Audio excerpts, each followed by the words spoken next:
Okay, folks, let's talk about government. Specifically, those wacky systems where some people get to tell everyone else what to do. We're diving into the world of monarchies and republics. In the red corner, we have monarchies. These are like the VIP section of governments. One family, usually with fancy titles like king or queen, gets to call the shots. Think of it like inheriting a really important family business. Except the business is an entire country. And in the blue corner, we have republics. Here, power supposedly rests with the people. They vote for representatives, kind of like picking your favorite flavor of ice cream, except the flavor determines your country's future for the next 4 years. Now, let's talk about how these leaders actually get their jobs. In a monarchy, it's easy peasy. You just have to be born into the right family. Congratulations, you're the new king. No need to campaign, debate, or even wear pants if you don't want to. Republics, on the other hand, are all about that sweet democracy, in theory anyway. Every few years, citizens gather to choose their leader through elections. It's like a popularity contest, but instead of winning bragging rights, you win the right to run a country. No pressure. So, is inheriting a country all it's cracked up to be? Well, monarchies do have some perks. For one, they provide stability.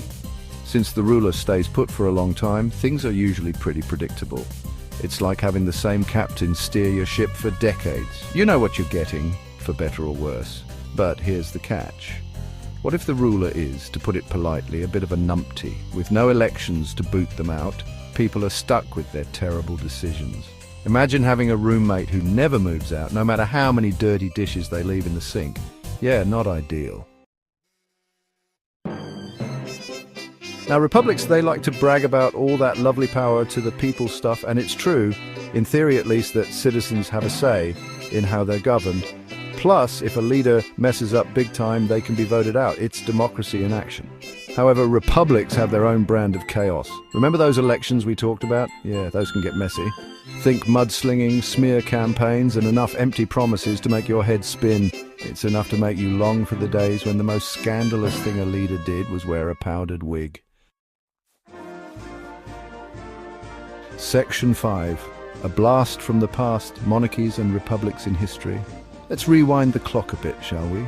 History is full of both triumphant and disastrous examples of monarchies and republics. Take the Roman Empire, for example. They started out as a republic, but things got a little power hungry, and before you know it, bam! Emperors everywhere. Then there's the good old British monarchy. They've had their fair share of drama over the centuries. Remember King Henry VIII? He was so obsessed with having a son that he went through 6 wives. Talk about commitment issues. Section 6. Around the world in 80 governments, monarchy and republics today. Fast forward to today and we still see a mix of monarchies and republics around the world. You've got your constitutional monarchies like the United Kingdom and Japan, where the monarch chills out and lets elected officials do the heavy lifting. And then you've got your absolute monarchies like Saudi Arabia, where the ruler has, shall we say, a bit more control. It's like the difference between a friendly neighborhood watch group and a super strict homeowners association.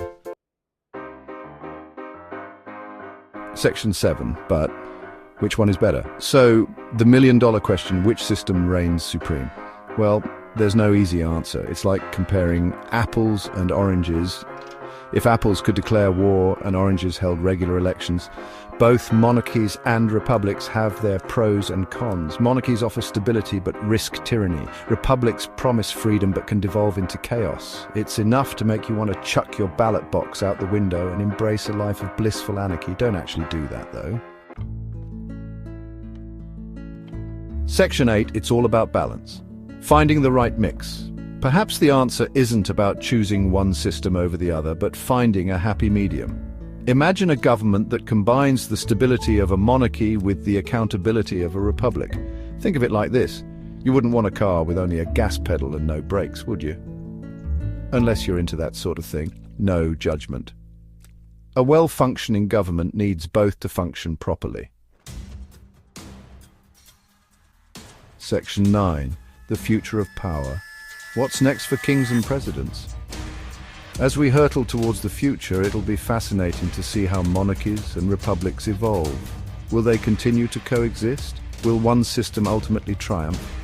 Or will some new form of government emerge, one that we can't even imagine yet? One thing's for sure, the debate over the best way to govern ourselves is far from over.